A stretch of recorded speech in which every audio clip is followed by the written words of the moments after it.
Hey guys, how's it going, and welcome to another video. Today we're going to be looking at one of my 3v3 ranked games that happened recently, and oh dear, already something pretty weird has happened. So we're watching from one of my teammates' perspectives, and he's just faked the kickoff in the diagonal spawn without telling anybody, and it's gone straight in. So we're down 1-0 already, and the reason we're watching this is from my teammate's POV here is because I'm not trying to expose anyone. I'm not trying to give any, exposure to someone for trolling a ranked game. This isn't really something that I want to encourage. If that is in fact what's happening here, maybe it's not trolling, maybe there's something else at foot, maybe he's having a bad day, maybe he just really had to go and it was, unfortunate timing. But there you go, already 1-0 down, and apart from that, nothing else too crazy happens until the next goal is scored.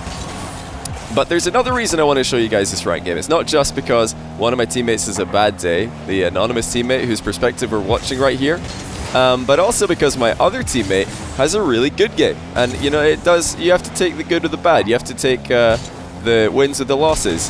For every game that you're getting trolled by a teammate, someone else is getting a free win because the opponent trolled. So you are always in control, really, of your ranked games. In this case, 60% of the cars that are not mine belong to the opposition team. Only 40% of them belong to my team. Therefore, mathematically, if we lose, I'm as much to blame as anyone else on my team. But that's another story. Let's just see what happens next. Now that we're getting towards the next big moment in the game. So, good hit forward there by our teammate who's not having a good day, and then looks like I got the pass straight down off the curve in front of the goal, and our teammate who's having a good day, good game, has scored. So we're tied up, but oh dear, our teammate who missed the first kickoff has missed the second kickoff as well, and now he's taking his time to get back. He's not really in any hurry, but he should be, because it looks like I've completely fumbled the near post play, don't get the 50-50, and it's straight in, and he's left the game, ladies and gentlemen. That's right, he's out. He's leaving us in a 2v3. So let me switch to my POV, and we're going to play on. Like I said, you got to go next. It's only a 1-goal game. Yes, obviously a 2v3 is a disadvantage, but it is still winnable. I've had a few wins in 2v3s in the past. Let's see if we can get one in the brand new Rocket League season. So, what do you really want to be doing in a 2v3? Well, there's a couple of things that I think are extremely important. Well, number one, don't center the ball for the opponents, but what I was going to say is, number one, you really have to be on the lookout for bumps and demos, because even more so than in a normal game, teams that are 3v2, teams that are 2v1, they will love to play the aggression off the ball. They've got an extra player, so they can just make your life a misery by bumping you and demoing you at every opportunity. So you have to be on the lookout for that. That's a pretty good touch by me, actually. Decided not to clear that because there was no challenge. Just decided to bring it down, so not bad there. Forcing them to at least commit one person out of the game. But the second thing that you want to do isn't so much keep possession. Oh dear. Well, I don't know what I was thinking there. I must have expected a 50-50. Whoa! Just fully under control. Johnny Boy lets the other team shoot at an open net. They miss. And then my teammates just put the ball off the inside of our own post. It looks like I'm pretty tilted by that one. I've just missed on a center ball. But I did not want to jump for that one, and that's because of the other main thing you want to do in these games, and that is to stay relevant in every single play. You got to watch out for demos, and also you never want to take yourself out of the game. You want to be recovering at all times. You want to be able to get between the ball and your goal on every single play. So we're not going to fake every challenge, of course. We have to take good challenges when they do get lined up. But that's, a theme that you'll probably notice about my play is I'm hardly ever flipping into the other team's corner. I'm hardly ever flipping into 50-50s in the midfield. We are missing open nets, though. Oh, we do miss those. That is unfortunate. And I don't really know why I half-flipped here. This is definitely overextending. But, with just over a minute left, it's getting a little bit desperate. However, the pressure has got to the other team.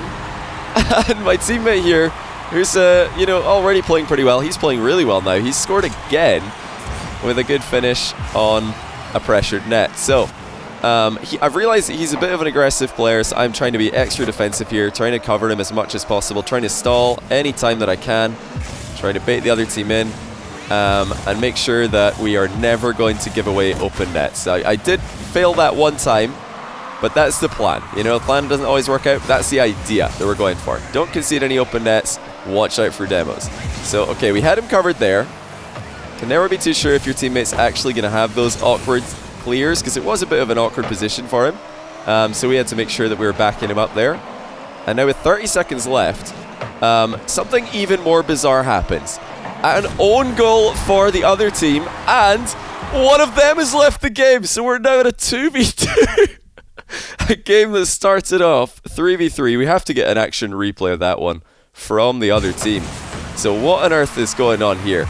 It looks like there's two people in goal, and they've own goal. I think it was actually this guy, not the best angle for him. But you know, it happens. Things like this will go down, and you've got to remember, they're the team with 3 players. They're supposed to be winning. They've just conceded, so they're definitely a little bit tilted right now. In his attempt to send the ball off the post, he accidentally own goals, and his teammate rotating in from the back post, who had the save, has had enough. They've lost a 1-goal lead in a 3v2, so he leaves the game, and it's now a 2 versus 2. I mean, if this has never happened before to me. I've had plenty of people leave games in a rage. I've had a couple of 2v3 victories before. Never in my life have I seen someone in a 3v2 leave the game because they've suddenly started trailing. But that's what's going on here. So can we hold on to the win? It looks like we might, because that is rolling on target. Oh, it's just hit the post though, and it will be a save for the other team. But you know, early commitment here. Oh, it's just a free aerial actually. The other team has missed. Now we have to see that again. Did they miss this ball, or was it just a good goal by us? No, he definitely just missed. Not the most efficient flight path. We're able to punish him. 4-2, 1 second left. That's just GG. And what a game it was. I was laughing a fair bit at the outcome, because I couldn't really believe what was going on. I was playing on US East servers to practice for the Knights Winter Bash tournament. The video about that was the last video I uploaded. And yeah, I don't know. Is this what US East servers are like, guys? I've not played on US East servers in a while. Are people rage quitting games this often? Because in my experience, I'll be honest, the USC server seems to be a bit more lighthearted. It's usually the European server that I play more often on, which is more try hard, a lot more toxic when things are going wrong. But yeah, this one not so much. We had a teammate in this game. He missed 2 kickoffs. He was lazy getting back into defense. Didn't cover the Muppet near post defender that he had right here. And yeah, upon conceding, just leaves the game. And I mean, do you think it was justified gameplay-wise to leave the game? Did it look like a game which was lost and there's no point in him investing any more time in? I would probably say no. You know, 1-goal game. Looked like we had a reasonable bit of pressure going. You know, conceded once off a kickoff and once off a near post failed 50-50 attempt. But I think from a gameplay perspective, it's pretty obvious that there's no reason to leave the game for our teammate. But you never know. Maybe something came up and it's just a complete coincidence. Maybe something happened and he had to go. Maybe in real life circumstances, and it just so happened that there was a goal for the other team at the exact same moment. That's why I don't really want to put his name in a video on YouTube. But what about the other team? I mean, I think the reason I'm quite okay putting that name in is because there kind of is a reason. We're going to go back and watch it one more time just for the end of the video here. Now, this one, I think, is just a massive tilter. Should you ever do this? No. Have all of us done this at some point? Probably. You know, we've probably had a teammate own goal when we've got a save. And, you know, it's in a 3v2. You probably feel like you should be winning. And that's enough for you to just think, nah. To be honest, how are we losing this? The other team are only playing with 2 players. And now my teammate's own goal. The whole world is against me. Like, that is a real tilter. So fair play. I can see from a gameplay perspective why that would happen, especially with 29 seconds left in the game. But yeah. I'm stuck on this thing now. I don't know how to make it go away.